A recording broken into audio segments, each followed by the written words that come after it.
Shalom, pemirsa yang diberkati Tuhan, bertemu kembali dalam seri pelajaran Sekolah Sabat. Sebelum kita lanjutkan, saya undang kita berdoa terlebih dahulu. Bapa yang di sorga, 6 hari sudah Engkau memberkati kami. Dan tibalah saatnya kami merenungkan berkat Tuhan melalui firman-Mu di malam hari ini.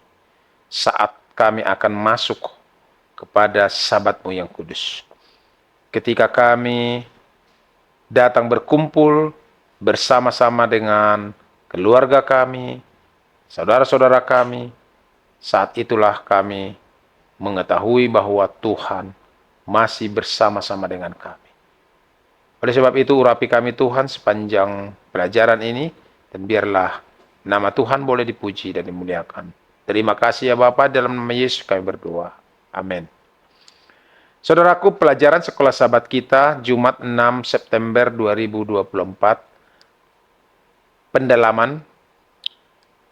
Bacalah Ellen G. White dari bukunya Di Bukit Zaitun dalam Alfa dan Omega jilid 6 halaman 261-272. Banyak hal sedang terjadi di dunia yang sangat meresahkan.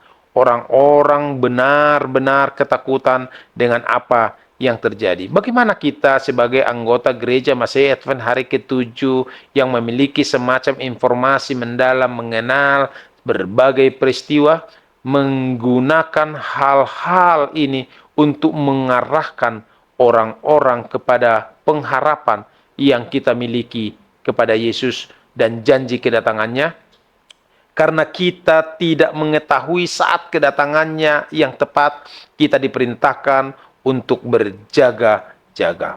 Berbahagialah hamba-hamba yang didapati tuannya berjaga-jaga ketika ia datang. Lukas 12 ayat yang ke-37. Mereka yang berjaga-jaga untuk kedatangan Tuhan tidaklah menunggu dalam keadaan berlengah-lengah. Pengharapan akan kedatangan Kristus hendaknya menjadikan manusia takut akan Allah, takut akan penghukumannya atas pelanggaran. Hal itu harus menyadarkan mereka terhadap dosa yang besar dalam hal menolak tawaran kemurahannya. Mereka yang sedang menunggu Tuhan akan menyucikan jiwa mereka oleh penurutan akan kebenaran. Sambil berjaga-jaga dengan penuh kewaspadaan, mereka pun bekerja dengan tekun. Karena mereka mengetahui bahwa Tuhan sudah di muka bumi. Semangat mereka lebih hidup-hidup untuk bekerja bersama. Dengan kecerdasan ilahi dalam bekerja untuk keselamatan jiwa-jiwa, inilah hamba-hamba yang setiawan dan budiman yang memberikan kepada isi rumahnya untuk memberikan makanan kepada mereka pada waktunya. Lukas 12 ayat 42. Mereka sedang menyatakan kebenaran yang dapat dikenakan khusus pada zaman ini. Sebagaimana Henokh, Nuh, Abraham, dan Musa masing-masing menyatakan kebenaran untuk zamannya, demikianlah juga hamba-hamba Kristus sekarang akan memberikan amaran khusus untuk generasi mereka. Itu dapat kita baca di dalam Alfa dan Omega jilid 6 halaman 270.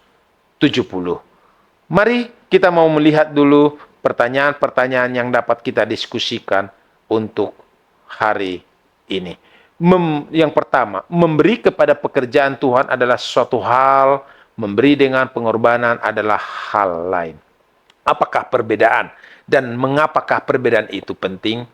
Yang kedua, mengapakah Allah tidak mencegah penganiayaan terhadap umatnya selama berabad-abad dan pada dunia saat ini? Bagaimanakah motif kontroversi besar ini menolong kita memahami sedikitnya mengapa penganiayaan ada?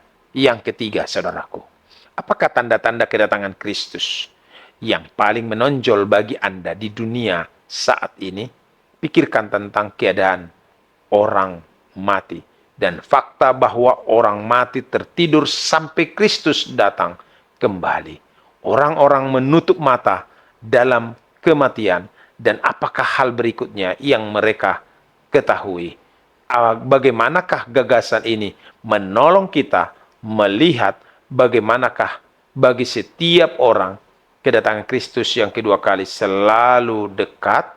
Kiranya Tuhan memberkati kita. Kita tutup di dalam doa. Ya Bapa di surga, kami tahu bahwa tanda-tanda kedatangan Yesus sudah sangat dekat.